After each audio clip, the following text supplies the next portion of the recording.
So today at our little interview booth here, we have visiting a comic artist from New Zealand. Welcome. So would you please introduce us to our viewers?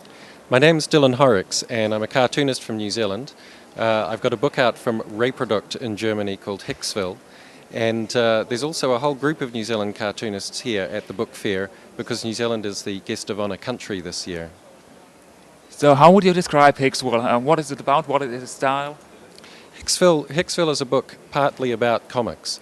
So it takes place in a small town called Hicksville in New Zealand, and everyone in that town is obsessed with comics.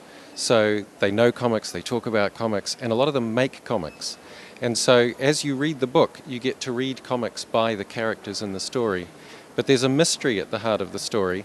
There's a very successful, famous, rich cartoonist called Dick Berger, and he's been doing superhero comics in America, but he comes from Hicksville. And the main character is a journalist who visits Hicksville to investigate Dick Berger's childhood.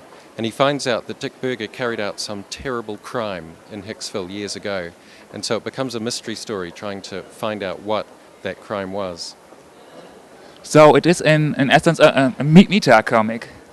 Are the comics that the people are reading in the comic, are those real or are those fictional?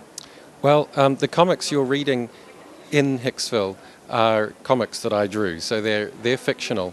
But there are real cartoonists who are important to the story, because part of what I'm exploring is the history of comics and the way in which that history is full of betrayal and exploitation and artists being treated very badly.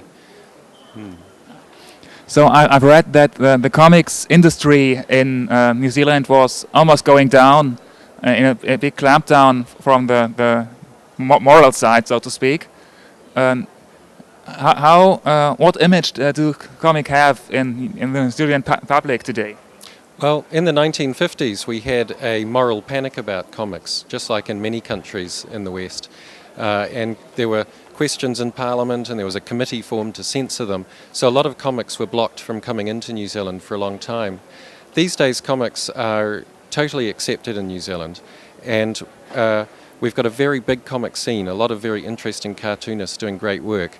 And the big shift in the last couple of years is that it's turning from an amateur small press scene.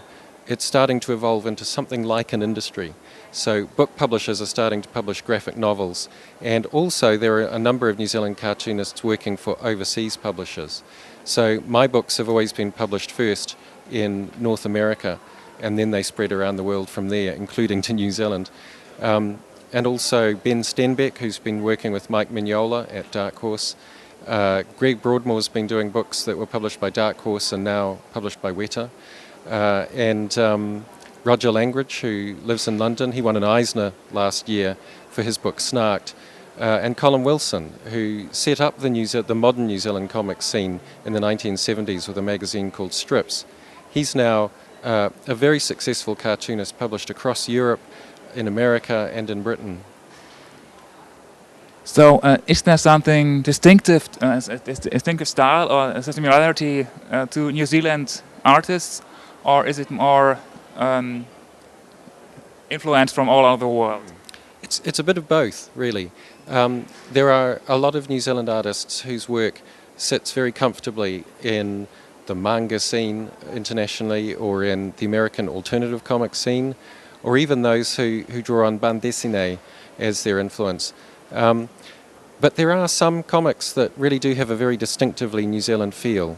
Cartoonists like Barry Linton, Ant Sang, Chris Slane, they all give their books a very distinctive South Pacific look. And the stories are often dealing with issues that are very relevant to people living in New Zealand, but they always have universal themes. Almost every New Zealand comic is also relevant to people anywhere in the world. How would you describe that specific style? I guess there's a long history of New Zealand comics being restricted with their printing to black and white. So there's a very strong tradition of very stark black and white graphics and very solid forms building up the pictures. There's a freedom to the storytelling. I think because New Zealand comics didn't have a professional industry for so long, it meant that cartoonists were free to do whatever they wanted and it also meant they were making comics for love, not for money. So New Zealand comics have developed a lot of very unique, distinctive voices that don't fit any particular commercial mould. So you said that just now some kind of industry professionalism is starting. How many artists in New Zealand can live from their work? What would you guess are the numbers?